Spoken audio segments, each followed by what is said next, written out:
अस्सलाम वालेकुम students, welcome to mathematics channel. आज हम लोग chapter number 2 real and complex number की एक्सरसाइज नंबर 2.4 कंटिन्यू करेंगे। एक्सरसाइज नंबर 2.4 पर जाने से पहले हम लोग कुछ लॉज हैं एक्सपोनेंट के, वो डिस्कस कर लेंगे।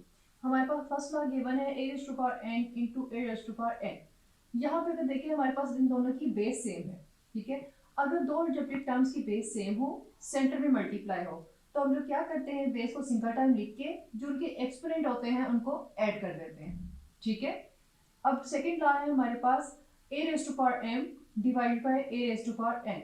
यहाँ पे देखिए अगर हमारे पास दो ऑब्जेक्टिव टर्म की बेस सेम हो, सेंटर में डिवाइड हो, तो हम लोग क्या करते हैं, बेस को सिंगल टाइम लिखते हैं, जो भी बेस यूज हो रही है उसको सिंगल टाइम लिखते हैं और उनके एक्सपोनेंट को माइनस कर देते हैं, ठीक है।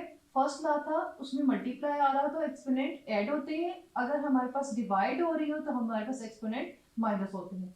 नेक्स्ट हमारे पास थर्ड लॉ है a raise to power m into n। अगर हमारे पास डबल एक्सपोनेंट गिवन हो, ठीक है, तो हम लोग क्या करते हैं, इन दोनों एक्सपोनेंट्स को मल्टीप्लाई कर देते हैं, ठीक है। तो हमारे पास बेस एज इट इज आ जाएगी और दोनों एक्सपोनेंट को हम लोग मल्टीप्लाई करके इनका आंसर सिंप्लीफाई करेंगे। अगर फोर्थ है हमारे पास a b raise to power n. अगर हमारे पास दो नंबर गिवन हो, उनकी एक ही सिंगल बेस हो, तो हम लोग ए के साथ एक्सपोनेंट को अलग से सेपरेट कर सकते हैं और बी के साथ एन को अलग से लिख सकते हैं, like this A raise to power N means कि ये हमारे पास सिंगल बेस है ना, सिंगल एक्सपोनेंट है, तो हम लोग इसको अलग-अलग बेस के साथ कर देंगे, आ जाएगा हमारे पास a raise to power n and b raise to power n, ठीक है। अगर हमारे पास ये देखें, दोबारा से फोर्थ लॉ देखें, अगर हमारे पास बेस में दो वैल्यूज हो और ऊपर सिंगल एक्सपोनेंट हो, तो हम लोग उनको अलग-अलग बेस के साथ सेपरेट कर सकते हैं। नेक्स्ट है नंबर 5, ये हमारे पास मल्टीप्लाई हो रही थी दोनों बेस, अगर डिवाइड में हो, ठीक है। अगर डिवाइड में हो तो हम लोग उसमें भी वही रूल करेंगे कि a raise to power n a के साथ अलहदा से हमारे पास एक्सपोनेंट शिफ्ट हो जाएगा, डिवाइड एज इट इज देगा, एंड b के साथ अलहदा से एक्सपोनेंट शिफ्ट हो जाएगा। आगे हमारे पास सिक्स लॉ है a raise to power minus n। अगर हमारे पास किसी भी बेस का एक्सपोनेंट नेगेटिव हो, तो हम लोगों ने उसका रेसिप्रोकल ले लेना था। देखिए इसके नीचे क्या है, इसके नीचे 1 है, तो हम लोगों ने जब इसको एक्सपोनेंट को पॉजिटिव करना है तो हम लोग क्या करेंगे, इसका रेसिप्रोकल ले लेंगे। रेसिप्रोकल में क्या होता है, न्यूमरेटर डिनोमिनेटर की जगह एंड डिनोमिनेटर न्यूमरेटर की जगह चला जाता है, तो 1 over a raise to power n, इससे हमारा फिर क्या हो गया, एक्सपोनेंट पॉजिटिव हो गया। नेक्स्ट है हमारे पास seventh law a raise to power 0 is equal to 1। किसी भी बेस का एक्सपोनेंट हमारे पास 0 हो तो वो हमेशा 1 के इक्वल होता है। ये कुछ लॉज हैं जो कि हम लोगों ने एक्सरसाइज नंबर 2.4 में करने हैं। अब हम लोग एक्सरसाइज नंबर 2.4 की तरफ मूव करेंगे। ये स्टूडेंट एक्सरसाइज नंबर 2.4 का क्वेश्चन नंबर 1 को जो गिवन है, use law of exponent to simplify this question, ठीक है। उसमें क्या है, हम लोगों ने जो अभी थोड़ी देर पहले मैंने आपको लॉस करवाए हैं उनको यूज करना है और हम लोगों ने इनको सिंपलीफाई करना है, ठीक है। हमारे पास क्वेश्चन है 243 raise to power minus 2/3, 32 raise to power minus 1/4 sorry 1/5 divided by square root 196 की पावर है -1, ठीक है। सबसे पहले स्टेप में हमारे पास ये सारे देखिए एक्सपोनेंट हमारे पास नेगेटिव है, इनको हम लोग पॉजिटिव करेंगे। पॉजिटिव करने के लिए हम लोग क्या करते हैं, रेसिप्रोकल फाइंड करते हैं, तो हम लोग न्यूमरेटर को डिनोमिनेटर की जगह ले जाएंगे, डिनोमिनेटर को न्यूमरेटर की जगह ले जाएंगे। ये हमारे पास आ जाएगा, ये जो डिनोमिनेटर की वैल्यू है वो न्यूमरेटर की जगह आ गई, न्यूमरेटर की जो वैल्यू है वो डिनोमिनेटर की जगह आ गई। तो हम लोगों ने देखा कि ये जो हमारे पास नेगेटिव एक्सपोनेंट था ये पॉजिटिव हो गया, ये भी हमारे पास नेगेटिव था, ये भी पॉजिटिव हो गया, ये भी हमारे पास नेगेटिव था, ये भी पॉजिटिव हो गया। अब हमारे पास सारे एक्सपोनेंट वो पॉजिटिव हो गए। यहाँ पे है 196 रेज़ टू पावर +1, ये मैंने आपको समझाने के लिए लिखा है +1। अगर हम लोग इसके ऊपर कोई भी एक्सपोनेंट नहीं लगाते, इट मींस इसके ऊपर 1 एक्सपोनेंट गिवन है, ठीक है। अब हमारे पास ये बन गया स्क्वायर रूट 196। अब हमारे पास ये जो वैल्यूज हैं इनको फैक्टराइज करेंगे। फैक्टराइज कैसे करेंगे, 196 को फैक्टराइज किया 2 से पहले, 298 are 196, 249 are 98, 7 7 are 49 and 7 1 are 7। जब 196 को फैक्टराइज किया तो हमारे पास बन गया, ये देखिए ये 2 टाइम है तो हम लोग लिख सकते हैं 2 स्क्वायर एंड 7 भी 2 टाइम है, हम लोगों ने लिख लिया 7 स्क्वायर। 196 को फैक्टराइज किया तो हमारे पास आया 2 स्क्वायर मल्टीप्लाई 7 स्क्वायर। इसी तरह अब 243 को हम लोगों ने फैक्टराइज किया, 243 हमारे पास फैक्टराइज होगा 3 से, 381 are 243, 327 are 81, 3 9 are 27, 3 3 are 9 and 3 1 are 3, ठीक है। हम लोगों ने इसको फैक्टराइज किया, हमारे पास आ रहा है 1 2 3 4 5, 3 हमारे पास आ रहा है 5 टाइम, तो हमने लिख दिया 3 रेज़ टू पावर 5 एंड ये जो इसका एक्सपोनेंट था वो एज इट इज आ गया। ठीक है, अब 32 को फैक्टराइज करेंगे तो आएगा हमारे पास 2 16s are 32, 2 8s are 16, 2 4s are 8, 2 2s are 4 and 2 1s are 2। तो कितने टाइम आ गया हमारे पास 1 2 3 4 5, 2 भी हमारे पास 5 टाइम आया। हम लोगों ने लिखा 2 रेज़ टू पावर 5 एंड जो इसका एक्सपोनेंट था वो एज इट इज प्लेस कर दिया। ठीक है, अब देखिए ये हमारे पास स्क्वायर रूट जो है वो इन दोनों वैल्यूज का है। अगर दोनों वैल्यूज का है तो हम लोग इसके साथ सेपरेट एंड इसके साथ सेपरेट कर सकते हैं। तो हम लोगों ने नेक्स्ट स्टेप में क्या किया, इन दोनों का स्क्वायर रूट सेपरेट कर दिया। ठीक है, सेपरेट कर दिया। नेक्स्ट हम लोगों ने लॉ ऑफ एक्सपोनेंट पढ़ा है कि अगर हमारे पास डबल एक्सपोनेंट आ रहा हो तो हम लोग इनको मल्टीप्लाई कर देते हैं। तो हम लोगों ने क्या किया, 5 को जब 2 से मल्टीप्लाई किया, 5 2 10 ओवर 3। ठीक है, हमारे पास 3 की पावर बन गई 10/3 एंड हमारे पास ये जो एक्सपोनेंट है ये एज इट इज आ गया। बल्कि हम लोग इसको एज इट इज लिखने की बजाय यहाँ पे भी हम लोग एक्सपोनेंट लॉ यूज कर देते हैं। मल्टीप्लाई करेंगे तो हमारे पास आ जाएगा 5/5। ठीक है, अब देखिए नेक्स्ट हम लोगों ने क्या किया कि यहाँ पे हमारे पास ये square and square root cancel हो गया तो पीछे रह गया 2। यहाँ पे square and square root cancel हो गया, पीछे रह गया 7। हमारे पास यहाँ पे देखिए यहाँ पे एक्सपोनेंट है 10/3। हम लोगों ने इसको उसने कहा है सिंप्लीफाई, जहां तक पॉसिबिलिटी है हम लोगों ने सिंप्लीफाई करना है। तो हम लोग इस एक्सपोनेंट को सॉल्व करेंगे, सिंप्लीफाई करेंगे। अगर देखिए हमारे पास डिनोमिनेटर में है 3, हम लोगों ने एक ऐसा नंबर जनरेट करना है जो कि 3 पे डिवाइड हो रहा हो और वो मैक्सिमम नंबर हो। ठीक है, हमारे पास 10 में से जो मैक्सिमम नंबर आता है वो क्या है 9। अगर हम लोग इसको 9 + 1 लिखते तो कोई फर्क तो नहीं पड़ता, फिर भी हमारे पास 10 ही रहता है। ठीक है, हमारे पास डिनोमिनेटर में 3 था, इस वजह से हम लोगों ने 10 को ऐसे मैक्सिमम नंबर में ट्रांसफर करना है जो 3 से डिवाइड हो रहा हो। तो हम लोगों ने कर लिया 10 + 1/3। नेक्स्ट आगे है 2 रेज़ टू पावर 5/5। कैंसिलेशन की 5 1s are 5, 5 1s are 5। ठीक है, हमारे पास पीछे रह गया 2। ठीक है, अब ये 2 एंड 2 कैंसिल हो गया, हमारे पास न्यूमरेटर में रह गया सिर्फ 7 एंड नेक्स्ट डिनोमिनेटर भी अगर आए तो हमारे पास ये 9 + 1। ठीक है, अब ये 9 + 1/3 है तो ये 3 जो है ये 9 का भी डिनोमिनेटर है एंड 3 जो है ये 1 का भी डिनोमिनेटर है। तो हम लोगों ने इनको सेपरेट कर दिया। 9/3 सेंटर में साइन प्लस का है तो यहाँ पे प्लस का साइन आ जाएगा, 1 के साथ डिनोमिनेटर को सेपरेट किया तो 1/3। ठीक है, नेक्स्ट अब देखिए हमारे पास 7 है। अब देखिए अगर यहाँ पे देखिए हमारे पास हम लोगों ने एक लॉ ऑफ एक्सपोनेंट पढ़ा था कि अगर बेस सेम हो ऐड हो तो हमारे पास बेस सेम हो सेंटर में मल्टीप्लाई हो तो एक्सपोनेंट ऐड होते हैं। ठीक है, यहाँ पे सिंगल बेस है, दोनों एक्सपोनेंट ऐड हो रहे हैं तो हम लोग इस एक्सपोनेंट को इसके साथ अलग से एंड इस एक्सपोनेंट को इसके साथ बेस के साथ अलग करके इनको मल्टीप्लाई में चेंज कर देंगे। ठीक है, हम लोगों ने जब चेंज किया हमारे पास 3 रेज़ टू पावर 9/3 सेंटर में साइन मल्टीप्लाई का आ गया, क्योंकि यहाँ पे प्लस था तो प्लस का जो हमारे पास है अगर हमारे पास मल्टीप्लाई है वो प्लस में चेंज होता है और जो प्लस है वो मल्टीप्लाई में चेंज होता है। नेक्स्ट आ जाएगा 3 रेज़ टू पावर, ये बेस हमारे पास वही रहेगी एंड 1/3 के साथ हम लोगों ने बेस को अलग कर दिया। ठीक है, डिनोमिनेटर में 7 एज इट इज आया। नेक्स्ट 9/3 को डिवाइड किया, 3 1s are 3, 3 3s are 9। हमारे पास डिवाइड हुआ तो 3 रेज़ टू पावर 3 रह गया, ये मजीद सिंप्लीफाई नहीं होता, ये एज इट इज आ गया। ठीक है, 7 एज इट इज आया, 3 रेज़ टू पावर 3 का मतलब है 3 जो है 3 टाइम मल्टीप्लाई हो रहा है, तो 3 को जब 3 टाइम मल्टीप्लाई करेंगे तो हमारे पास आ जाएगा 27। ये हमारे पास एक्सपोनेंट फॉर्म में है, इसको रेडिकल में चेंज करेंगे तो हमारे पास आ जाएगा 3√3। ठीक है, अब मजीद इससे ज्यादा हमारे पास ये क्वेश्चन सिंप्लीफाई नहीं हो सकता, it means it's our answer.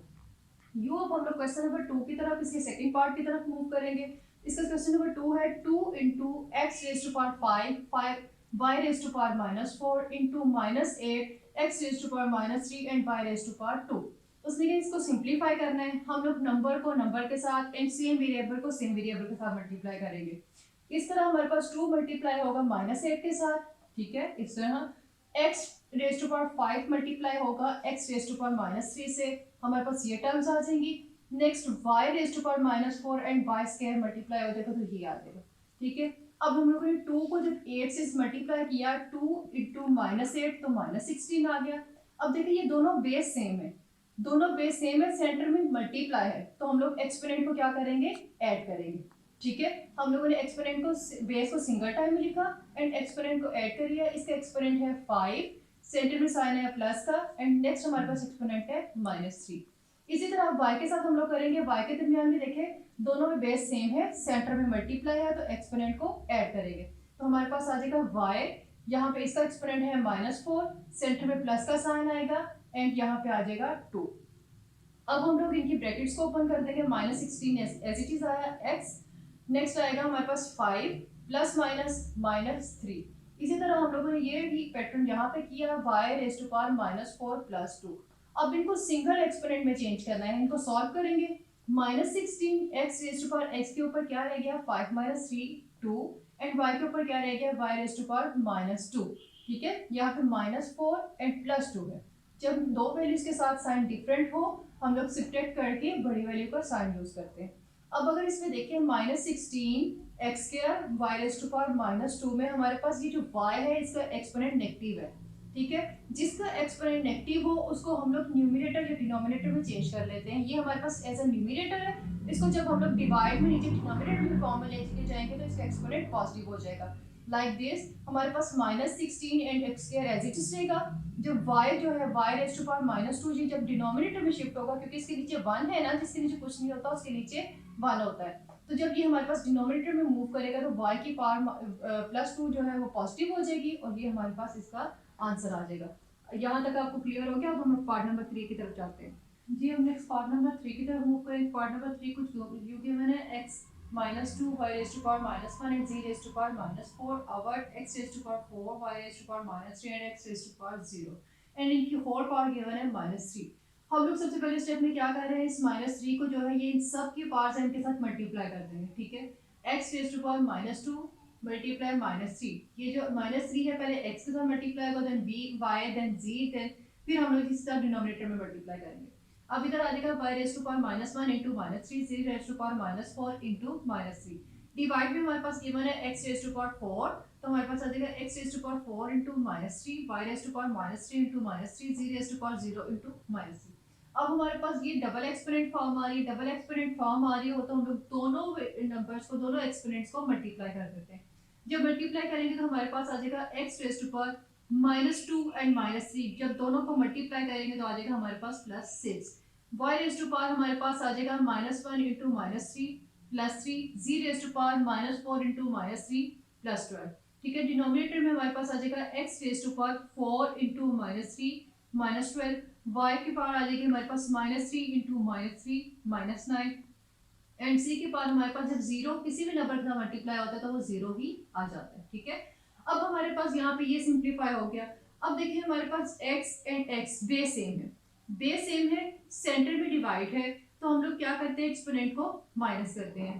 Base को हम लोगों ने सिंगल टाइम लिखा, ऊपर हमारे पास था x, सेंटर में आया माइनस एंड नेक्स्ट आ गया -12, ये सिंगल एक्सपोनेंट फॉर्म में हो गया। ठीक है, दोबारा से देखिए x एंड x इन दोनों की बेस सेम है, सेंटर में डिवाइड है।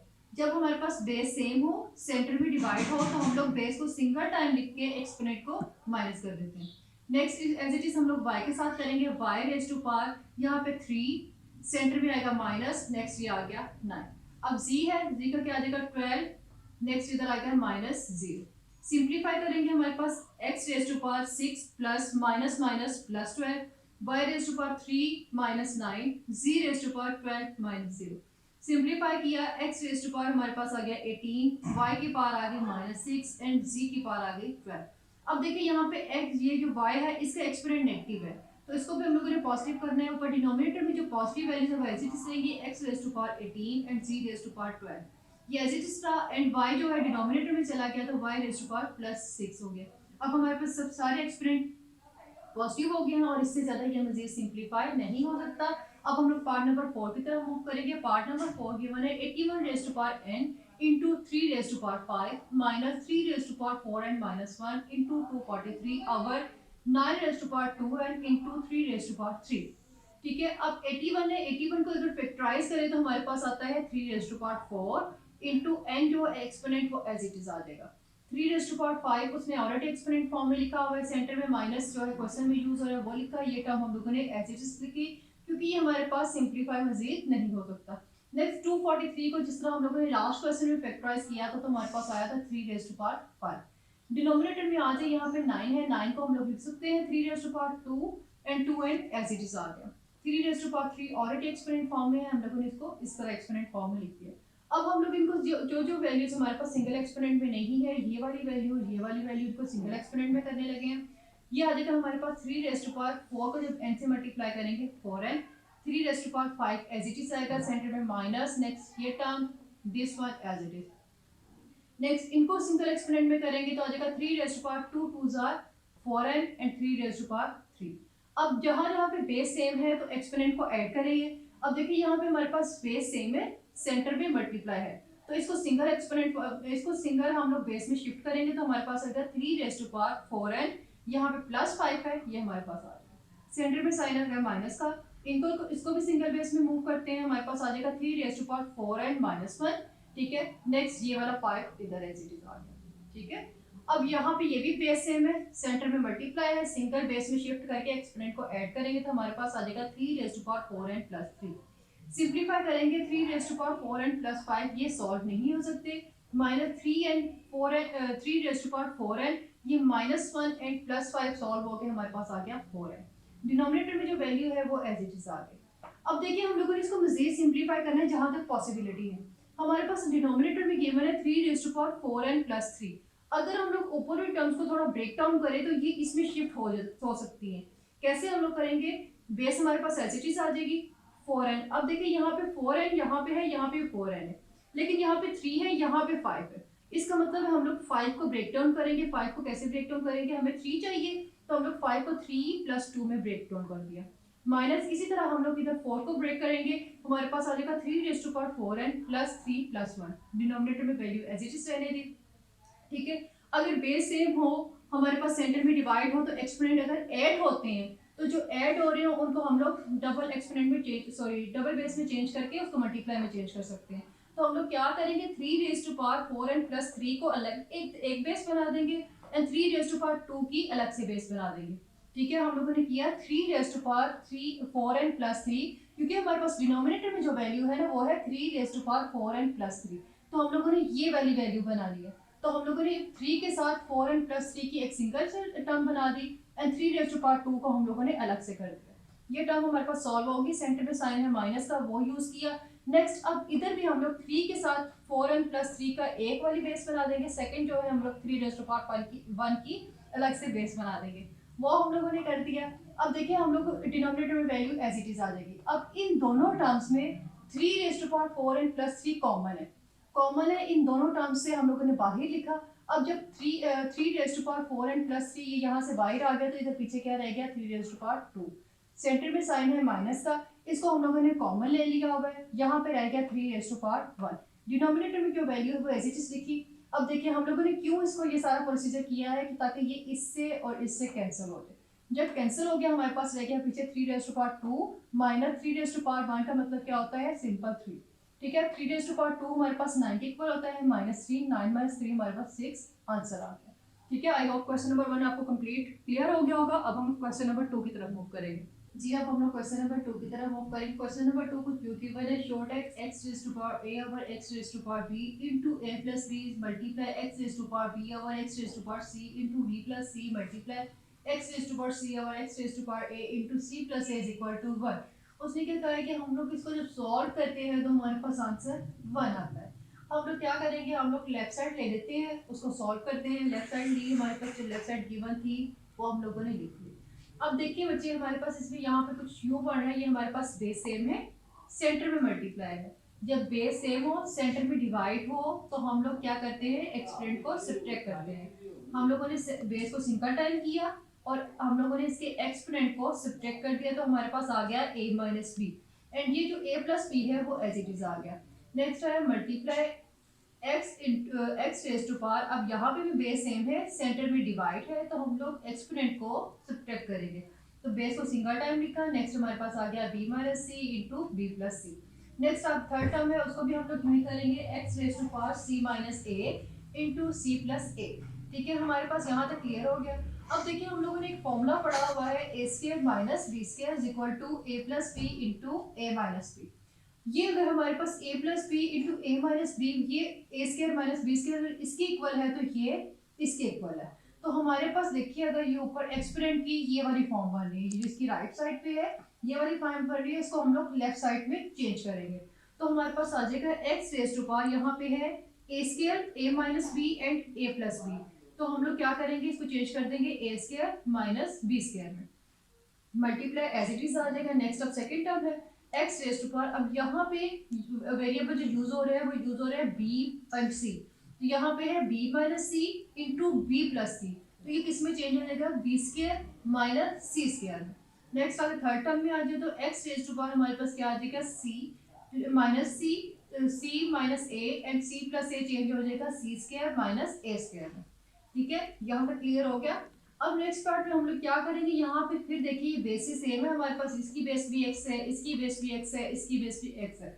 जब हमारे पास बेस सेम हो, सेंटर में मल्टीप्लाई का साइन हो, तो एक्सपोनेंट जो है वो ऐड हो जाते हैं। तो हम लोग क्या करेंगे, बेस को सिंगल टाइम लिखेंगे और इन सारे एक्सपोनेंट को ऐड कर देंगे। अब जो हम लोगों ने बेस को सिंगल टाइम में लिखा, हमारे पास यहाँ पे एक्सपोनेंट है a square minus B square, centre में साइन आएगा प्लस का। नेक्स्ट एक्सपोनेंट आ जाएगा बी स्क्वायर माइनस सी स्क्वायर, सेंटर में साइन आ जाएगा प्लस का। एंड थर्ड जो हमारे पास है टर्म, उसके एक्सपोनेंट लिख लेंगे सी स्क्वायर माइनस ए स्क्वायर। अब इनको ब्रैकेट से बाहर निकालेंगे तो हमारे पास आ जाएगा X raise to power A square minus B square plus B square minus C square plus C square and minus A square. अब देखिए हमारे पास यहाँ पे ए स्क्वायर, ये देखिए ये हमारे पास है प्लस ए स्क्वायर एंड ये है हमारे पास माइनस ए स्क्वायर, ये दोनों हमारे पास कट हो गए। ये हमारे पास है minus B square plus C square, ये दोनों भी कट हो गए। माइनस सी स्क्वायर प्लस सी स्क्वायर, सारे जब हमारे पास कैंसिल हो गए तो हमारे पास क्या रह जाते हैं, एक्स के ऊपर जीरो रह गया। तो हम लोगों ने हम लोगों ने एक्सपोनेंट लॉ पढ़ा था कि हमारे पास क्या था कि किसी भी बेस का हमारे पास एक्सपोनेंट जीरो हो तो वो 1 के इक्वल होता है। तो 1 जो है वो राइट हैंड साइड के इक्वल है, ये राइट साइड जो उसने दी थी वो 1 ही दी थी। Hence prove this is equal to 1। यू हमारा क्वेश्चन नंबर 2 कंप्लीट हो गया। अब हम लोग क्वेश्चन नंबर 3 की तरफ मूव करेंगे। ये नेक्स्ट क्वेश्चन नंबर 3 हमारे पास गिवन है, सिंपलीफाई दिस। हम लोगों ने इस एक्सप्रेशन को सिंपलीफाई करना है। देखिए यहाँ पे हमारे पास है 2 raise to power 1/3, 27 raise to power 1/3 multiply 60 raise to power 1/2 over 180 raise to power 1/2 4 raise to power -1/3 9 raise to power 1/4। हम लोगों ने सिंपलीफाई करना है। 2 जो है वो फैक्टराइज में से नहीं हो सकता, इसको एज इट इज लिखेंगे। मल्टीप्लाई 27 को फैक्टराइज करेंगे 3 के टेबल से, 3 9 27, 3 3 9 एंड 3 1 3। ये हमारे पास 1 2 3 टाइम आया तो हम लोग को लिख देंगे 3 रेज़ टू पावर 3 एंड जो इसका एक्सपोनेंट है वो एज इट इज आ जाएगा। सेंटर में साइन आएगा, मल्टीप्लाई आएगा। अब 60 है, 60 को फैक्टराइज करेंगे, 2 30s are 60, 2 15s are 30, 3 5s are 15 and 5 1s are 5। हमारे पास आ जाता है 2 raise to power 2 multiply 3 multiply 5। हमने लिखा 2 raise to power 2 multiply 3 multiply 5, तो इसका एक्सपोनेंट था वो एज इट इज आ गया। इसी तरह हम लोगों ने 180 को फैक्टराइज किया, 2 90s are 180, 2 45s are 90, 3 15s are 45, 3 5s are 15 and 5 1s are 5। तो हमारे पास है 2 raise to power 2 multiply 3 raise to power 2 multiply 5 and इसका एक्सपोनेंट एज इट इज आ गया। 4 को फैक्टराइज किया तो हमारे पास आता है 3 raise to power 2 into -1/3 multiply. अब 9 को जब हम लोग फैक्टराइज करेंगे तो आ जाएगा 3 रेज़ टू पावर 2 और इसका जो एक्सपोनेंट है वो एज इट इज आ गया। अब हम लोगों ने क्या किया, ये जो एक्सपोनेंट है इन सबको सबके साथ सेपरेट कर देंगे। 2 raise to power 3 as it is आ गया, मल्टीप्लाई ये ऑलरेडी सिंगल टर्म है, इसको हम लोगों ने एज इट इज लिख लिया। अब ये 2 रेज़ टू पावर 2 के साथ ये 1/2 जो है ये इस वैल्यू के साथ भी है, इसके साथ भी है, इसके साथ भी है। हम लोगों ने तीनों वैल्यूज के साथ सेपरेट कर लिया। इसी तरह हम लोगों ने डिनोमिनेटर के साथ किया।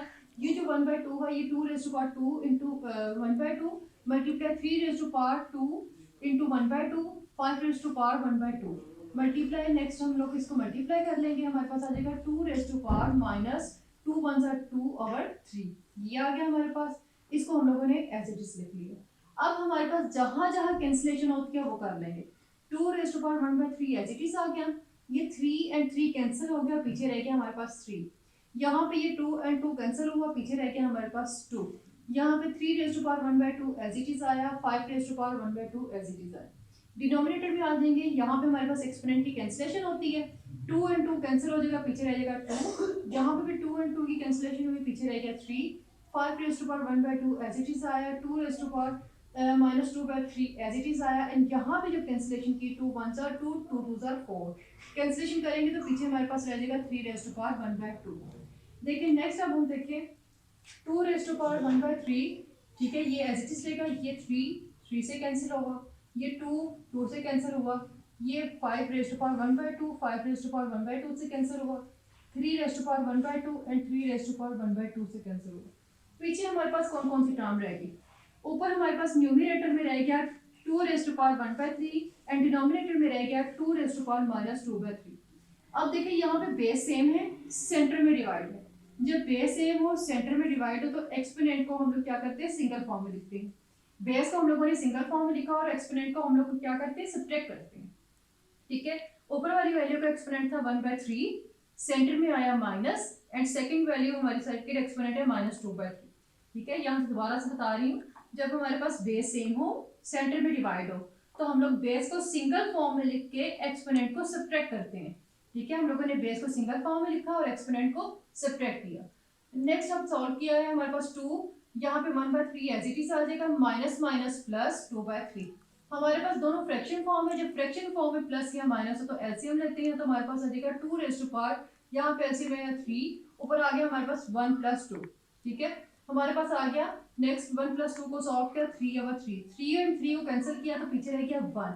किसी भी बेस के एक्सपोनेंट 1 हो तो हम लोग 1 लिखें या ना लिखें कोई फर्क नहीं पड़ता, इट मींस इसका आंसर आ गया 2। ठीक है, क्वेश्चन नंबर 1 हमारे पास कंप्लीट हो गया। अब हम लोग इसके सेकंड पार्ट की तरफ मूव करेंगे। जी, अब हम लोग क्वेश्चन नंबर 3 के सेकंड पार्ट की तरफ मूव करेंगे। हमारे पास square root 216 raise to power 2 by 3 multiply 25 raise to power 1 by 2 over 0.04 raise to power minus 1 by 2। ठीक है, अब हमारे पास ये इस फॉर्म में कुछ क्वेश्चन दिए हुए हैं। 216 को हम लोग जब डिवाइड करेंगे 2 के टेबल से तो हमारे पास आ जाएगा 2 1 जार 2। हमारे पास ये 1 अब छोटा नंबर है, ठीक है, इस वजह से हम लोग नीचे पहले 0 लगाएंगे और फिर 1 एंड 6 को मिला के 2 8 जार 16 से डिवाइड करेंगे। ठीक है, 254 are 108, 227 are 54, 3 9 are 27, 3 3 are 9 and 3 1 are 3।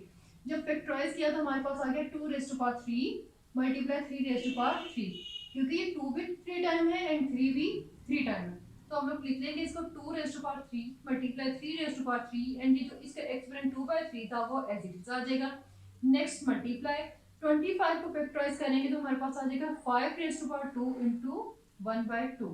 ठीक है, डिनोमिनेटर में ये हमारे पास आ गया। अब ये हमारे पास डेसिमल में, डेसिमल को हम लोग फ्रैक्शन में चेंज करेंगे। जब फ्रैक्शन में चेंज करेंगे तो हमारे पास आ जाएगा 4 आवर। अब देखिए डेसिमल को रिमूव करेंगे तो आएगा 1, डेसिमल के बाद 1 2 नंबर है तो डिनोमिनेटर में आ जाएगा 00। ठीक है, तो ये बन जाएगा 100। इसका एक्सपोनेंट है माइनस 1 बाई 2, वो एज इट इज आ जाएगा। अब देखिए यहाँ पे कैंसिलेशन होती है, हमारे पास 4 1 जार 4 एंड 4 25 जार 100। ठीक है, 4 25 are 100। अब देखिए ये हमारे पास ये जिनका एक्सपोनेंट है वो हम लोग सेपरेट करने लगे। 2 रेज़ टू पावर 3 को 2 ओवर 3 के साथ सेपरेट कर दिया, 3 raise to power 3 into 2 over 3 को सेपरेट कर दिया, and 5 raise to power 2 into 1 by 2 as it लिखते हैं। अब यहाँ पे जब कैंसिलेशन की हमारे पास रह गया 1 ओवर 25 और इसका एक्सपोनेंट था माइनस 1 बाई 2। अब देखिए यहाँ पे ये 3 एंड 3 कैंसिल हो गया, हमारे पास क्या रह गया 2 रेज़ टू पावर 2, वो लिखा हम लोगों ने।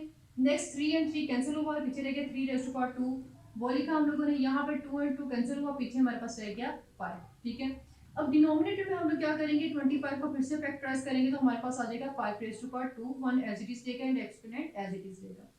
अब क्या करना है हम लोगों को, इसको सिंप्लीफाई करना है, तो न्यूमरेटर की वैल्यूज तो एज इट इज रहेंगी, लेकिन यहाँ पे जो 5 रेज़ टू पावर 2 है इसको हम लोग ऊपर ले जाएंगे। ठीक है, जब हम लोग इसको न्यूमरेटर की जगह रिप्लेस करेंगे या इसका रेसिप्रोकल फाइंड करेंगे तो हम लोग क्या करेंगे, मैंने आपको बताया था कि अगर हम लोगों ने एक्सपोनेंट को पॉजिटिव या नेगेटिव करना हो तो उसका रेसिप्रोकल फाइंड करते हैं। जब रेसिप्रोकल फाइंड करेंगे तो ये 5 रेज़ टू पावर 2 है, ये प्लस 2 है, ये माइनस 2 में चेंज हो जाएगा। जब माइनस 2 में चेंज होगा तो ये 2 एंड 2 कैंसिल और माइनस जो है वो प्लस में चेंज हो जाएगा। न्यूमरेटर की वैल्यू एज इट इज रही, यहाँ पे ये जो माइनस 2 एंड 2 कैंसिल होगा तो पीछे रह गया 5। ठीक है, अब 5 एंड 5 कैंसिल हो जाएगा, पीछे हमारे पास रह जाएगा, ये देखिए 5 एंड 5 को हम लोग कट कर देंगे, पीछे हमारे पास क्या रह जाएगा 2 raise to power 2 multiply 3 raise to power 2। ये अब हमारे पास स्क्वायर रूट इनका कंबाइन है। हम लोगों ने एक प्रॉपर्टी पढ़ी थी कि अगर कंबाइन स्क्वायर रूट गिवन हो तो हम लोग इसको सेपरेट कर सकते हैं। तो 2 रेज़ टू पावर 2 का स्क्वायर रूट सेपरेट कर देंगे, 3 के साथ हम लोगों ने सेपरेट कर दिया। अब square and square root cancel, square and square root cancel, पीछे हमारे पास क्या रह गया 2 मल्टीप्लाई 3, 2 3 जार 6, इट्स आवर आंसर। अब हम लोग नेक्स्ट पार्ट नंबर 3 की तरफ मूव करेंगे। कि हम क्वेश्चन नंबर 3 के नेक्स्ट थर्ड पार्ट की तरफ मूव करेंगे। क्वेश्चन नंबर 3 का थर्ड पार्ट को गिवन किया है 5 raise to power 2 raise to power 3 divided by 5 raise to power 2 into 3। अगर आप देखिए इसमें थोड़ा सा नोटिस करें तो हमारे पास इक्वेशन कुछ यूं गिवन है, ये है 2 रेज़ टू पावर 3, ये 2 के पावर 3 है और यहाँ पे है 2 मल्टीप्लाई 3, यहाँ पे ये 3 जो है इसके पार है और यहाँ पे 3 इसके साथ मल्टीप्लाई हो रहा है। 2 रेज़ टू पावर 3 का मतलब क्या होता है 2 multiply 2 multiply 2 and 2 raise to power 3 हमारे पास आ जाएगा 2 मल्टीप्लाई 3 इज इक्वल टू 6। अगर इट मींस कि हमारे पास 2 रेज़ टू पावर 3 का मतलब है 8 एंड 2 मल्टीप्लाई 3 का मतलब है 6। जब हम लोग इसको सिंप्लीफाई करेंगे तो हमारे पास आ जाएगा 5 रेज़ टू पावर, जब 2 रेज़ टू पावर 3 को सॉल्व करेंगे तो आ जाएगा हमारे पास 8, सेंटर में डिवाइड एज इट इज आ जाएगा एंड 5 के बाद हमारे पास पावर बन जाएगी 2 मल्टीप्लाई 3 6। अब देखिए हम लोगों ने एक लॉ पढ़ा हुआ है, हमारे पास क्वोशिएंट लॉ होता है, अगर हमारे पास बेस सेम हो सेंटर में डिवाइड हो तो हम लोग बेस को सिंगल फॉर्म में लिख के एक्सपोनेंट को सब्ट्रैक्ट कर देते हैं। हम लोग पहले बेस को सिंगल फॉर्म में लिखेंगे, अब एक्सपोनेंट हमारे पास सब्ट्रैक्ट हो जाएंगे तो हमारे पास आ जाएगा 8 माइनस 6।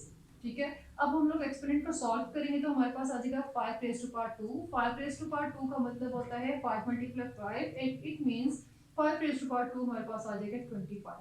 इसी तरह हम लोग पार्ट नंबर 4 की तरफ मूव करेंगे तो हमारे पास है x raise to power 3 into 2 divide by x raise to power 3 raise to power 2। अब यहाँ पे ये 3 एंड 2 मल्टीप्लाई हो रहे हैं, यहाँ पे 3 एंड 2 ये एक्सपोनेंट के फॉर्म में है। जब इनको सिंप्लीफाई करेंगे तो हमारे पास यहाँ पे आ जाएगा x raise to power 6 centre में डिवाइड एंड यहाँ पे आ जाएगा x raise to power 3 raise to power 2 का मतलब क्या होता है 3 रेज़ टू पावर 2 मतलब 3 मल्टीप्लाई 3 और 3 मल्टीप्लाई 3 हमारे पास आ जाएगा 9। बेस सेम है सेंटर में डिवाइड है तो हम लोग क्या करेंगे बेस को सिंगल फॉर्म में लिख के एक्सपोनेंट को सेपरेट करेंगे तो हमारे पास आ जाएगा x raise to power 6 minus 9। जब सॉल्व किया तो आया x raise to power minus 3। यहाँ पे हमारे पास एक्सपोनेंट आ गया नेगेटिव, नेगेटिव को पॉजिटिव करने के लिए हम लोग इसका रेसिप्रोकल लेंगे तो हमारे पास आ जाएगा 1 over x raise to power 3। यहाँ तक आज हमारी एक्सरसाइज नंबर 2.4 कंप्लीट होगी। आई होप स्टूडेंट्स कि आपको 2.4 बिल्कुल क्लियर हो गई होगी। यहाँ पे आपको कोई भी इशू कोई भी क्वेश्चन हो आप हमसे कमेंट सेक्शन में पूछ सकते हैं। नेक्स्ट अब हम लोग 2.5 कंटिन्यू करेंगे।